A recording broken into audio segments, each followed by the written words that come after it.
নমস্কার। যদি একটা বিশেষ কমিউনিটি ঘিরে ফেলে না, তাহলে 1 সেকেন্ডে 12টা-13টা বাজিয়ে দেবে। আমি আছি বলে তাই। এটা আমার কথা নয়, এটা ওই প্রাক্তন মুখ্যমন্ত্রী মমতা বন্দ্যোপাধ্যায়ের কথা। ভাবুন সাহস, ওপেন স্টেজে সবার সামনে নিজের মনের কথাটা কেমন ভাবে অজান্তে জানিয়ে দিলেন সবাইকে। আমার তো স্থির বিশ্বাস উনি হয়তো এটাই চাইতেন। না হলে আজ অব্দি কোন ওই বিশেষ সম্প্রদায়ের কোনো মানুষ তারা কোনোদিন বলেনি তারা জোট বেঁধে ঘিরে ফেলবো হিন্দু সনাতনীদের। উনি বলতে পারেন কেমন করে? হয়তো ওই বিশেষ সম্প্রদায়ের মানুষ চায়নি এটা, না হলে হয়তো উনি এটা করে দেখাতেন।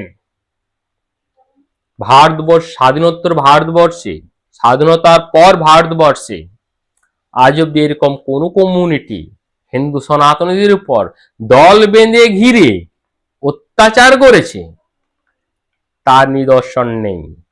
বিশেষ করে পশ্চিমবঙ্গে প্রাক্তন মুখ্যমন্ত্রী তিনি কি চেয়েছিলেন যে এক সম্প্রদায়কে লেলিয়ে দেব হিন্দু সনাতনীদের উপর?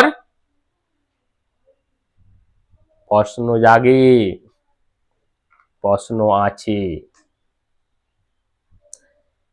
এটা বলে উনি কি চেয়েছিলেন যে হিন্দু সনাতনীদিককে ভয় ভীত সন্ত্রস্ত করে হিন্দুদের বাঁচা মরার জীবন কাঠিটা ওনার হাতে তুলে দিতে? উনি কি এটাই চাইছেন যাদের ভোটে জিতে উনি সাম্রাজ্যে অধীশ্বরী হয়ে বসেছিলেন তাদেরকে শেষ করে দিতে? কারণ 2011 সালের যে বিধানসভা ইলেকশন, তাতে তো পরিষ্কার যত হিন্দু সনাতনী বেশিরভাগই ওনাকে ভোট দিয়ে জয়যুক্ত করেছিল। তার প্রতিদান হিসেবে উনি কি চেয়েছিলেন যে এই সনাতনীদের 12টা-13টা বাজিয়ে দেবে একটা বিশেষ সম্প্রদায়কে দিয়ে। কিন্তু আমি ধন্যবাদ জানাবো উনি ওই বিশেষ সম্প্রদায় বলে উল্লেখ করেছিলেন তাদেরকে, কারণ ওনার কথায় তারা কোনো কর্ণপাত করেননি। যদিও সেইভাবে কোনো প্রতিবাদ উঠে আসেনি, প্রতিবাদ করেননি তারা, কিন্তু ওনার কথার ভিত্তিতে তারা কোনো রকম কোনো খারাপ পদক্ষেপ গ্রহণ করেনি। আর আমি ধন্যবাদ জানাবো হিন্দু সনাতনীদের, তারাও ওনার কথার বশবর্তী হয়ে ভীত সন্ত্রস্ত হয়ে যায়নি, তারা বরঞ্চ একজোট হয়েছে। আর একজোট হয়ে ওই সাম্প্রদায়িক মমতা বন্দ্যোপাধ্যায়কে গো হারান হারিয়ে দিয়েছে। উনি কিসের বলে এত বলিয়ান ছিলেন যে হিন্দু সম্প্রদায়কে 12টা-13টা বাজিয়ে দেবে, বাজিয়ে দেবেন?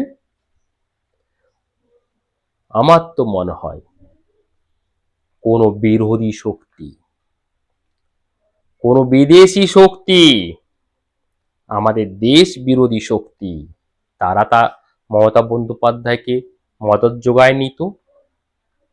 কারণ ইলেকশন পরবর্তী সময়ে যখন আমাদের মাননীয় মুখ্যমন্ত্রী শ্রী শুভেন্দু অধিকারী মহাশয় মুখ্যমন্ত্রিত্ব গ্রহণ করেন, তারপরে কিন্তু আমরা দেখেছি বাংলাদেশে বিক্ষোভ, পাকিস্তানে বিক্ষোভ, আর মমতা বন্দ্যোপাধ্যায় চুপটি মেরে চেয়ার না ছাড়ার জন্য জেদ করে বসেছিলেন।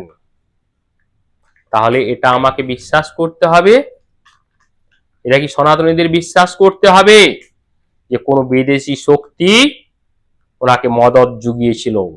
না হলে সবার সামনে খোলা চ্যালেঞ্জ করে উনি বলেন কেমন করে 12টা-13টা বাজিয়ে দেবে? ওরা তো বলেনি যে বিশেষ সম্প্রদায়ের কথা উনি বলেছিলেন, তাদের তো কেউ বলেনি বা তার কথা তো কেউ শোনেনি। তাহলে এখানে নিশ্চয়ই কোনো তৃতীয় শক্তি ছিল, তারা অবশ্যই বিদেশি শক্তি এবং ভারতটাকে ভাগ করার চেষ্টায় ছিল। আর সেটা মমতা বন্দ্যোপাধ্যায়কে সামনে রেখেই। যাই হোক, হিন্দু সনাতনীরা এক হয়ে এটা প্রতিরোধ গড়ে তুলেছে। তা হিন্দু সনাতনীদের আমি অনুরোধ করব, এই একতা বাড়াবেন, কোনো অবস্থাতে এই ইউনিটি যেন না ভাঙে। যদি ইউনিটি ভাঙে তাহলে হয়তো এই 12টা 13টা বাজানোর গল্প বারবার উঠে আসবে। আশা করি আপনারা ভাববেন,